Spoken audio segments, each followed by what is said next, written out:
Bien-aimés dans le Seigneur, Shalom.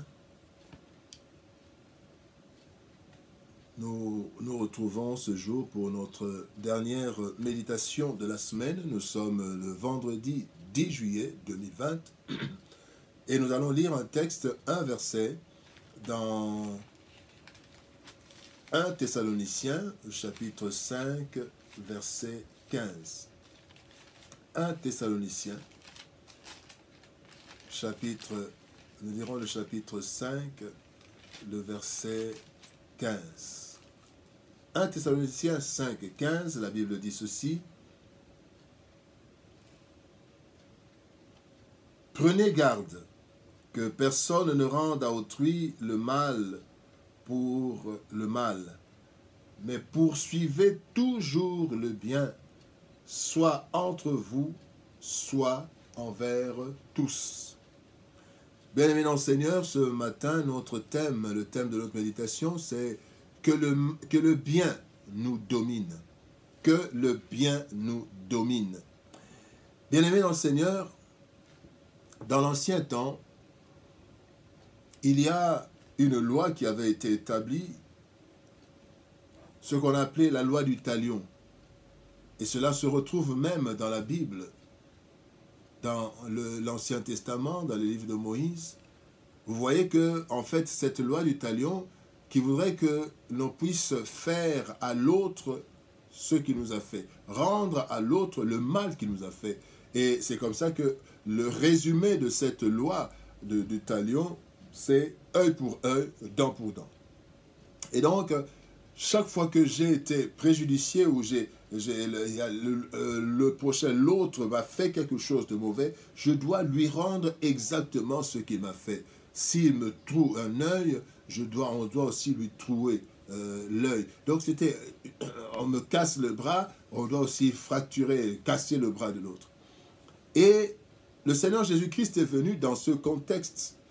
Il a trouvé les hommes dans cela. Voilà pourquoi plusieurs fois le Seigneur est en train de dire, il vous a été dit, quand vous lisez dans Matthieu chapitre 5, quand le Seigneur, après les béatitudes, il est en train de parler aux disciples, il leur dit, par exemple, au verset 38, vous avez appris qu'il a été dit, œil pour œil, dent pour dent.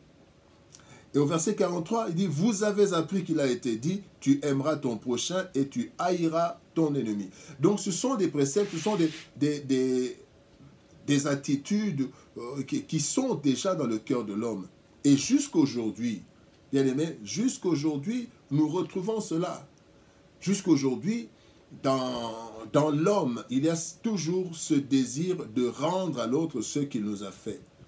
Il nous a fait du bien, nous allons aussi lui rendre le bien. Mais il m'a fait du mal, je vais lui rendre le mal. Et si moi je n'arrive pas, il faut qu'une autre personne... Et c'est ça la loi, même dans nos prières. Nous souhaitons le mal de ceux qui nous font de mal. Nous n'allons pas entrer dans ce domaine de la prière, mais ici, nous voulons tout simplement relever ce que Paul dit. Paul dit, il commence ce verset en disant, prenez garde. Prenez garde pourquoi? Prenez garde, eh bien, c'est parce que ce message est adressé aux chrétiens. Prenez garde, pourquoi? Parce que nous vivons dans un monde où le cœur est façonné de telle façon que nous voulons rendre à l'autre le mal qu'il nous a fait. Et c'est ça. Nous voulons que nos politiciens qui nous font du mal, qu'ils puissent, nous voulons nous soulever. Évidemment, c'est un message qui peut être difficilement compris humainement parlant. Quelqu'un qui me fait le mal, pourquoi est-ce que moi je dois lui rendre le bien? Et c'est là justement, ce message est adressé aux chrétiens. Pas à tout le monde, aux chrétiens. Peut-être à d'autres religions où c'est normal, on est encore dans l'époque de l'Ancien Testament, œil pour œil, dent pour dent, c'est la justice. Mais Christ, Dieu dit, à moi la vengeance, à moi la rétribution. Nous n'avons même pas à demander cette vengeance à Dieu. Dieu lui-même sait. Nous, il est dit, prenez garde. Nous devons donc faire attention à cette tendance qui se trouve dans nos cœurs. Dans le cœur de chacun, il y a cette tendance. Vous savez, même parfois les parents ont cette tendance de dire aux enfants, voilà, ce que vous faites aujourd'hui, vous aussi vous aurez les enfants, ils feront la même chose. œil pour œil, dent pour dent. C'est compliqué, mais parfois on ne le voit pas, mais cela se trouve dans nos cœurs. Mais alors, au lieu d'être dans ce sens, où nous rendons le mal par le mal, Paul nous demande de la part du Seigneur de poursuivre toujours le bien. Hier, nous avons dit, chercher la paix et chercher la sanctification. Quand on recherche quelque chose, quand on cherche quelque chose, c'est qu'elle n'est pas à notre vue, à notre portée. Et ici, le bien, le mal est tellement ancré dans l'homme et dans le monde que nous devons poursuivre. Chercher encore, voilà encore une autre vertu à chercher. Chercher le bien. Chercher le bien. Et pourquoi chercher le bien? Nous voulons voir rapidement 3 raisons. La première raison pourquoi nous devons poursuivre le bien, poursuivre toujours le bien, d'abord c'est par rapport à notre identité. Par rapport à notre identité, nous sommes chrétiens. Nous sommes l'image de Christ. Et donc nous devons donner au monde, montrer au monde cette image. Or Christ, même quand on lui a fait du mal, Christ n'a pas rendu le mal par le mal. Si nous étions à la place de Christ à la croix, je suppose que y en a qui allaient descendre pour frapper, pour, je ne sais pas, faire du mal à ces personnes.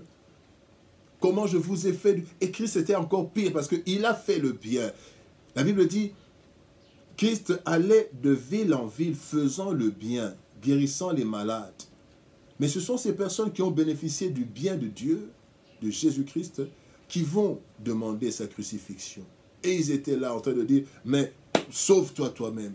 Et dans tout cela, Jésus-Christ, notre Seigneur, s'est tu. Il n'a pas rendu le mal par le mal. Non. Et c'est comme ça, étant donné que nous sommes l'image de Christ, la Bible dit dans 1 Pierre chapitre 2, verset 12, « Ayez au milieu des païens une bonne conduite, afin que là même où ils vous calomnient, comme si vous étiez des malfaiteurs, ils remarquent vos bonnes œuvres et glorifient Dieu au jour où il les visitera. » Ils remarquent les bonnes œuvres en nous et ils remarquent que Christ est en nous. Ils voient l'image de Jésus en nous. Voilà pourquoi nous devons poursuivre toujours le bien, parce que le Dieu, il ne fait que le bien. Et même quand il nous punit, c'est pour notre bien. Mais est-ce que quand nous voulons que quelqu'un soit puni, ce n'est pas pour notre bien, c'est pour notre vengeance. Nous aurons un cœur apaisé. Si quelqu'un qui m'a fait du mal, on lui rend le mal.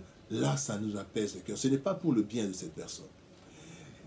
Et la deuxième raison, pourquoi nous devons toujours poursuivre le bien, eh bien, c'est parce que nous avons un message d'amour à livrer au monde. Nous sommes des témoins. Christ a dit, allez, faites de toutes les nations des disciples. Dans Acte 1, 8, il dit, vous serez mes témoins de Jérusalem jusqu'aux extrémités de la terre. Donc, nous avons un message d'amour, un message de bien à transmettre. Et donc, Jésus-Christ dit à ses disciples, dans Marc chapitre 16, versets 15 à 16, il dit, « Allez par tout le monde et prêchez la bonne nouvelle à toute la création. Celui qui croira, qui sera baptisé, sera sauvé, mais celui qui ne croira pas sera condamné. » Et certains risquent de ne pas croire parce qu'ils voient le mal que nous faisons. Quand quelqu'un nous... Vous savez, même, nous remarquons quelqu'un qui peut te faire du mal, et quand tu veux... Il dit, « Ah, et toi aussi, mais tu es chrétien, comment tu peux faire ça ?» On ne voit pas ce qu'on nous a fait, mais on voit ce que nous faisons. Et donc, Christ veut que nous puissions poursuivre le bien parce que nous aurons à parler de Dieu. Comment parler de Dieu à quelqu'un à qui on a rendu le mal par le mal? Quel message nous allons lui donner? Et donc, nous devons poursuivre toujours le bien. Premièrement, parce que nous avons une identité à défendre, nous avons une nature, la nature divine. Et deuxièmement, parce que nous avons un message à livrer et notre message risque d'être perturbé, d'être obstrué par notre comportement quand nous rendons le mal par le mal. Troisième raison pourquoi poursuivre le bien, poursuivre toujours le bien, c'est parce que nous passerons devant le tribunal du Christ. Il y a quelque chose qui nous attend. Quelque chose nous attend. C'est quoi? C'est le tribunal de Christ. Nous allons être là. Et la Bible dit ceci. 2 Corinthiens chapitre 5 verset 10, la Bible dit « Car il nous faut tous comparaître devant le tribunal de Christ, afin que chacun reçoive selon le bien ou le mal qu'il aura fait, étant dans son corps. » Bien-aimés, nous serons jugés selon ce que nous avons fait et non selon ce qu'on nous a fait. Et donc, quand nous paraîtrons devant le tribunal de Christ, nous devons avoir un bagage de bien. Parce que la Bible dit, il nous sera rendu selon le bien ou le mal que nous aurons fait, étant dans notre corps. Voilà pourquoi, étant dans notre corps, nous devons poursuivre le bien, pour que le jour où nous serons devant le Seigneur, notre bagage de bien soit plus lourd que notre bagage de mal. Parce qu'il y aura le mal aussi quelque part. En tant qu'humain, il y aura le mal. Mais il faut que nous puissions poursuivre. Bien aimé, il faut que le mal dans notre vie soit comme un accident. Mais que le bien soit un projet et un accomplissement, une entreprise. Nous avons comme entreprise le bien. Et le mal, ce sont certaines des intempéries ou des choses qui arrivent brusquement sans que nous les ayons programmées. Mais il y a des personnes qui programment le mal. Il m'a fait ça, il va voir. Et il y a une expression que souvent nous les hommes nous aimons. La vengeance est un plat qui se mange froid. Oui, il m'a fait quelque chose maintenant, j'attends. Il y aura un jour. Rira bien qui rira le dernier. Ce sont des menaces, c'est des menaces de faire le mal à celui qui nous a fait le mal. Mais aujourd'hui, le Seigneur nous dit, poursuivons toujours le bien. Prenez garde, parce que la nature, naturellement, nous voulons rendre le mal par le mal, le bien par le bien.